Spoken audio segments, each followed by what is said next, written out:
ଦୁନିଆରେ ଏମିତି ଅନେକ ଲୋକ ଅଛନ୍ତି ଯେଉଁମାନେ ଗରିବ ପରିବାରରେ ଜନ୍ମ ନେଇଥାନ୍ତି, କିନ୍ତୁ ନିଜର ପରିଶ୍ରମ ଓ ସ୍ୱପ୍ନ ଦ୍ୱାରା ସମଗ୍ର ଦୁନିଆକୁ ବଦଳାଇ ଦିଅନ୍ତି। ଆଜି ଆମେ ଏମିତି ଜଣେ ମହାନ ବ୍ୟକ୍ତିଙ୍କ ବିଷୟରେ ଜାଣିବା, ଯିଏ ଦିନେ ଖବରକାଗଜ ବିକ୍ରି କରୁଥିଲେ ଆଉ ପରେ ଭାରତର ରାଷ୍ଟ୍ରପତି ମଧ୍ୟ ହୋଇଥିଲେ। ସେ କିଏ ହେଉଛନ୍ତି ଜାଣିଛନ୍ତି?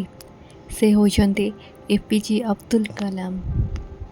ଏପିଜେ ଅବଦୁଲ କଲାମଙ୍କର ଜନ୍ମ 1931 ମସିହା ତାମିଲନାଡୁର ରାମେଶ୍ୱରଠାରେ ହୋଇଥିଲା। ତାଙ୍କ ପରିବାର ଅତ୍ୟନ୍ତ ଗରିବ ଥିଲା ଏବଂ ତାଙ୍କ ବାପା ଗୋଟିଏ ଛୋଟ ନୌକା ଚଳାଉଥିଲେ।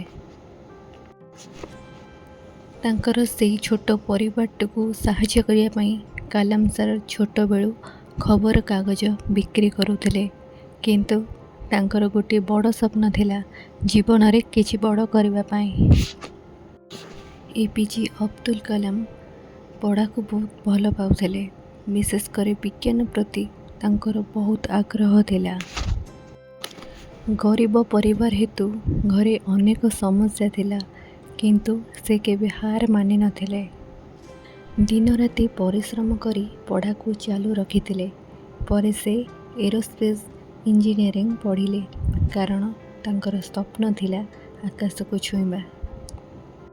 ପରେ କଲାମ ସାର୍ DRDO ଓ ISROରେ କାମ କରିଥିଲେ। ଭାରତର ରକେଟ୍ ଓ ମିସାଇଲ୍ ପ୍ରୋଜେକ୍ଟରେ ତାଙ୍କର ବଡ଼ ଅବଦାନ ମଧ୍ୟ ରହିଥିଲା। ଅଗ୍ନି ଓ ପୃଥ୍ୱୀ ମିସାଇଲ୍ର ସଫଳତା ପରେ ସମଗ୍ର ଭାରତ ତାଙ୍କୁ ମିସାଇଲ୍ ମ୍ୟାନ୍ ଅଫ୍ ଇଣ୍ଡିଆ ବୋଲି ଡାକୁଥିଲେ। 2002 ମସିହାରେ ଏପିଜେ ଅବଦୁଲ କଲାମ ଭାରତର ରାଷ୍ଟ୍ରପତି ହୋଇଥିଲେ, କିନ୍ତୁ ସେ ଏତେ ବଡ଼ ପଦବୀରେ ଥାଇ ମଧ୍ୟ ସେ ସରଳ ଜୀବନ ବିତାଉଥିଲେ।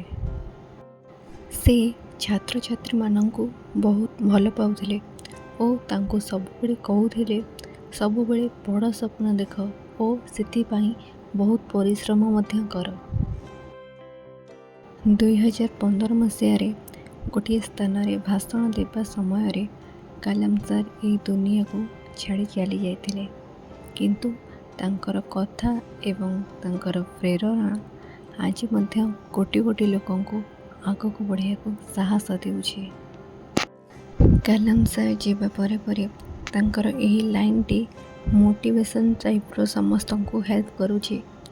ଆଉ ସେ ଲାଇନ୍ଟି ହେଉଛି, ସ୍ୱପ୍ନ ସେଟା ନୁହେଁ ଯାହା ଆମେ ଶୋଇକି ଦେଖୁ, ସ୍ୱପ୍ନ ହେଉଛି ସେଟା ଯାହାକୁ ଆମେ ଶୋଇବାକୁ ଦିଏ ନାହିଁ।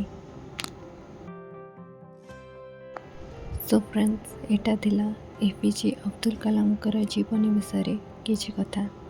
ତ ଫ୍ରେଣ୍ଡସ୍, ଏଇଟା ଯଦି ଆପଣଙ୍କୁ ଭଲ ଲାଗିଛି, ଚ୍ୟାନେଲକୁ ଲାଇକ୍, କମେଣ୍ଟ, ସବସ୍କ୍ରାଇବ୍ କରିବାକୁ ଜମା ବି ଭୁଲିବେନି।